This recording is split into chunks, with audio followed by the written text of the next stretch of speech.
Hello दोस्तों, आज हम द एम्प्टी हार्ट का पूरा ऑब्जेक्टिव करने वाले हैं। द एम्प्टी हार्ट यानी खाली हृदय। The poem tells about the problems caused by. तो यह कविता उन परेशानियों की जिक्र करती है, उन परेशानियों की चर्चा करती है जो किसके द्वारा पैदा हुआ था, तो ग्रीड के द्वारा यानी लालच के द्वारा। There was a dash which had the power to grant विशेष। तो एक वृक्ष था जिसके पास इतनी शक्तियाँ थी कि वो किसी के भी इच्छाओं को पूरा करने का वरदान दे सकती थी।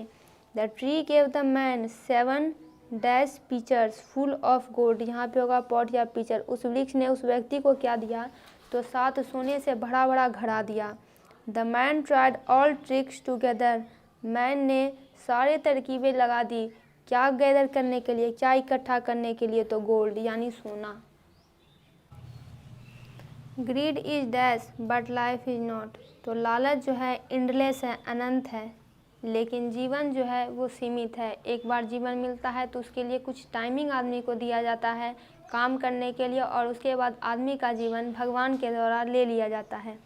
Who has written the poetry the empty heart. Empty heart कविता को किन्होंने लिखा है, तो पेरियासामी थूरन ने। What was the problem of the man. इस कविता में जो आदमी है उसकी समस्या क्या है।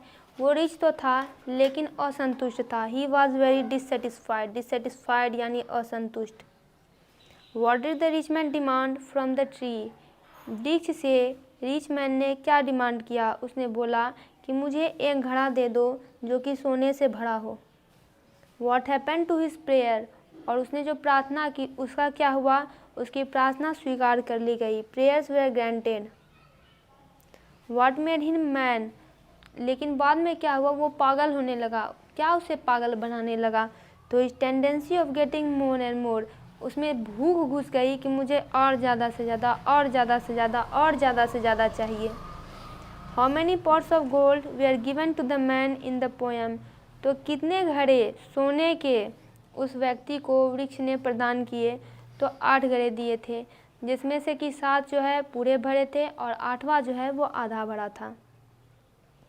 According to the poem the empty heart which of the following statement is true. तो ये स्टेटमेंट ट्रू है कि man was not satisfied because he was greedy. पहले भी वह बहुत रिच था, लेकिन बाद में जब उसे 7 सोने के घड़े मिले तब भी उसे खुश हो जाना चाहिए था, लेकिन 7 को भूलकर उसका ध्यान 8वां पर गया। बहुत ही असंतुष्ट था क्योंकि वह लालची था। In the poem the empty heart to whom did the man bid goodbye. इस कविता में उस आदमी ने क्या किया, किसको किसको गुड बाय कर दिया, छोड़ दिया। तो अपनी माता को छोड़ दिया, पत्नी को छोड़ दिया, यहाँ तक कि अपने बच्चों को भी छोड़ दिया। इन the poem the empty heart the prayer was granted. उसे उसकी प्रार्थना स्वीकार कर ली गई और उसे 7 सोने से भरे भरे घड़े दे दिए गए। The demon desire now made him man. Demon desire यानी एक तरह से कहिए कि तो राक्षस की तरह उसमें इच्छा पैदा हो गई, इसने उसे पागल बना दिया। तो किस पोएम की लाइन है, एम्प्टी हार्ट की। The poem the empty heart highlights man insatiable. इस कविता एम्प्टी हार्ट मैन की इनसेटिएबल का मतलब होता है लालची। तो यहाँ पे हो जाएगा ये हाईलाइट मैन की लालची प्रवृत्ति को उजागर करती है ये कविता। What did the pictures contain. उन घरों में आखिर था क्या, तो सोने के सिक्के थे, gold coins. Eager and anxiously he shamelessly took. What did the man took, तो गोल्ड कॉइन्स। कहने का मतलब है कि उसने जितने भी सारे थे उसने अपने आप में जो लज्जा थी उसको त्याग कर दिया, और इसी प्रकार से वो सोने के सिक्के को एकत्र करता रहा। Grade is endless but life is not. लालच जो है वो अनंत है लेकिन जीवन सीमित है। ये लाइन एम्प्टी हार्ट से ली गई है। The 7 full vessels he clean forgot. ये लाइन ली गई है एम्प्टी हार्ट से, यानी उसके पास जो 7 सोने के घड़े थे उसको वह पूरी तरह से भूल गया। The rich man wrecked his health. यानी उस अमीर आदमी ने अपने हेल्थ को पूरी तरह से गिरा लिया। The rich man died before he could fill the dash pitcher with gold. 8 pitcher यानी वो जो 8वां घड़ा था वो तो आधा भरा था, लेकिन इसकी इच्छा क्या थी कि मैं उसको पूरा भर दूं। तो लेकिन इसको पूरा भरने से पहले ही उस आदमी की मृत्यु हो जाती है। And tried all tricks to gather gold, ये लाइन भी एम्प्टी हार्ट से ली गई है। यानी उसने सारे तरकीब लगा दिए कि मैं कैसे सोने इकट्ठा करूं। Periyasamy is famous as the editor of, इस कविता को जिन्होंने लिखा है वो किसके प्रमुख संपादक हैं, एडिटर है, तो कलाई काजहानिज़ियम के। Was prayer was granted 7-fold, किसकी प्रार्थना स्वीकार की गई, तो उस अमीर आदमी की।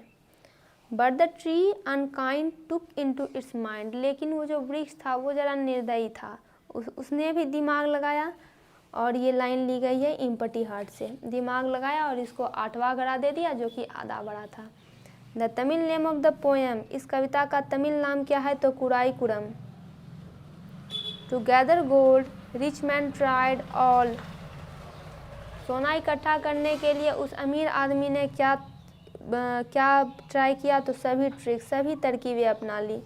Man was rich was but not, man जो है बहुत ही अमीर था लेकिन वो कंटेंट यानी संतुष्ट नहीं था। What do the trees tell to a person in summer, गर्मी के दिनों में वृक्ष किसी भी पर्सन को क्या प्रोवाइड कर सकता है, तो शेड, छाया उसे प्रदान करता है। Rich man wanted to fill the 8th pot, वो अमीर आदमी 8वें घड़े को किससे भरना चाहता था, तो सोने के सिक्के से, सोने से।